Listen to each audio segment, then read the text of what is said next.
Halo Sobat Galeri, kembali lagi di video Favorite Stock. Bersama saya Aulia Karahmadini. Kali ini kita akan membahas tentang perusahaan PT Vale Indonesia atau disebut juga INCO.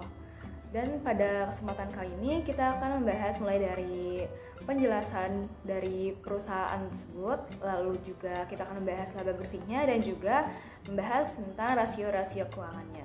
Yuk, ikuti selengkapnya. PT Vale Indonesia Tbk atau INCO adalah salah satu produsen nikel terbesar di Indonesia yang berfokus pada penambangan, pengolahan, dan produksi nikel matte. Perusahaan ini merupakan bagian dari Vale SA, perusahaan tambang multinasional asal Brasil yang memiliki operasi global di sektor pertambangan dan logam.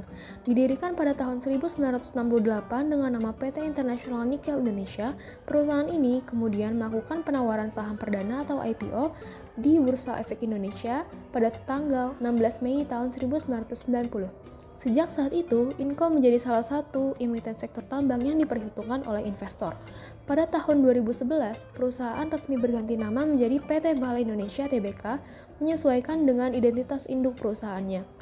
Vale Indonesia beroperasi di wilayah Blok Sorowako, Sulawesi Selatan dengan luas konsesi lebih dari 118.000 hektar. Perusahaan ini menggunakan teknologi pirometalurgi dalam proses produksi nikel matte yang kemudian diekspor ke pabrik afiliasi di Jepang untuk diproses lebih lanjut. Sebagai salah satu pemain utama dalam industri nikel, PT Vale Indonesia memiliki komitmen tinggi terhadap praktik pertambangan berkelanjutan. Perusahaan menggunakan pembangkit listrik tenaga air untuk mengurangi jejak karbon dalam operasionalnya. Selain itu, INCO juga terus melakukan ekspansi dan kolaborasi strategis untuk meningkatkan kapasitas produksi serta mendukung program hilirisasi industri nikel di Indonesia. Baik, selanjutnya mari kita lihat perbandingan dari laba bersih yang dihasilkan oleh PT Vale Indonesia dalam kurun waktu 3 tahun terakhir, yaitu tahun 2022, tahun 2023, dan tahun 2024. Dapat dilihat di sini pada grafik ini pada tahun 2022 PT Vale Indonesia menghasilkan laba bersih sekitar 3.280 miliar. Kemudian pada tahun selanjutnya itu 4.501 miliar yang berarti telah terjadi kenaikan yang signifikan pada laba bersih yang dihasilkan. Kemudian pada tahun 2024 PT Vale Indonesia ini mengalami penurunan dari pendapatan laba bersihnya yaitu sekitar 946 miliar.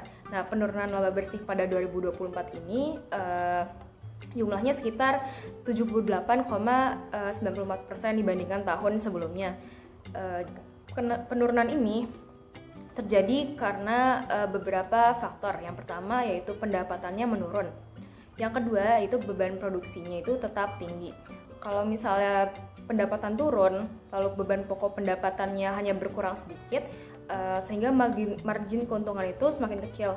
Kemudian kerugian dari aset derivatif, di mana pada tahun 2023 dan 2024 memiliki sedikit perbedaan ya. Nah, selanjutnya faktor yang paling mempengaruhi yaitu harga nikelnya lebih rendah. Kalau misalnya produksi meningkat, namun harga jualnya itu lebih rendah, membuat pendapatannya juga semakin turun. Baik, selanjutnya kita akan melihat rasio-rasio keuangan dari laporan keuangan PT Vale Indonesia. Yang pertama kita akan melihat dulu return on asset-nya, yaitu sebesar 2,18% dan ini jauh di bawah rata-rata industri, yaitu sebesar 13,11%. Yang berarti itu menunjukkan bahwa efisiensi laba yang lemah. Kemudian ada juga current ratio dan itu sejumlah 3,81 kali dan ia menandakan bahwa perusahaan itu memiliki aset lancar yang cukup besar untuk membayar utang jangka pendek tetapi bisa jadi kurang dimanfaatkan untuk ekspansi.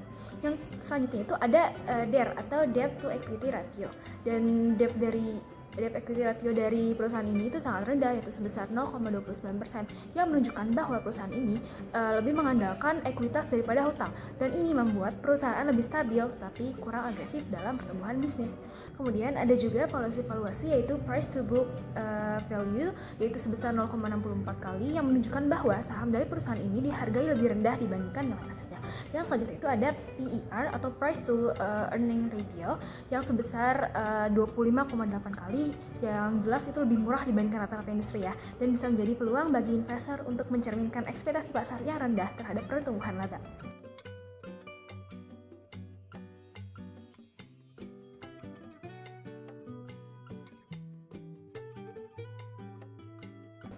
Disclaimer on video ini bertujuan untuk bahan edukasi dan juga bukan ajakan untuk menjual dan membeli saham.